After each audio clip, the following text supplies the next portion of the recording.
Hello everyone, welcome to my another mini blog. তো আজকে তোমাদের সাথে আমি শেয়ার করতে চলেছি আমার ভাইফোঁটার দিনের কিছু মুহূর্ত।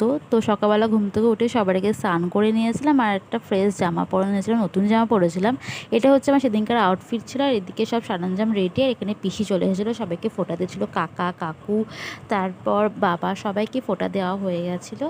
আর তারপর ফটো সেশন শুরু। এখানে ঠাকুমা বসে পড়েছিল তার ফটো তুলে দেওয়ার জন্য মাথায় ঘুমটা দিয়ে। এর মাঝখানে দেখি আমাদের বিড়াল একটা সাপ নিয়ে চলে এসেছে, কি বড় কাণ্ড। যাই হোক, তারপর ওকে তাড়িয়ে এখানে আরও ফটো তোলা হয়। তারপরে আমি আমার দাদাকে ফোঁটা দিই, আর এখানে আরও কিছু ফটো সেশন করা হয়ে যাওয়ার পর লাঞ্চ পর্ব শুরু হয়। লাঞ্চ ছিল হচ্ছে ফ্রাইড রাইস, তার সাথে ছিল হচ্ছে কাতলা কালিয়া, আর ছিল হচ্ছে মাটন। এইভাবে লাঞ্চটা কমপ্লিট করলাম। আর তারপরে আমার আরও অনেক পিসি আসে, আরও ভাই, মানে তাদের ভাইদের ফোঁটা দেয়, মানে আমার কাকা কাকু সবাইকে ফোঁটা দেয়। তারপর আমার কোনো বন্ধন দেখে দিলাম। তারপর আমরা খেয়েছিলাম আইসক্রিম। তারপরে কিছুক্ষণ রেস্ট করে দিন, বিকেলবেলা আবার রেডি হয়ে নিয়েছিলাম। আর বিকেলবেলা আবার আউটফিট ছিল এটা শর্ট কুর্তি আর জিন্স।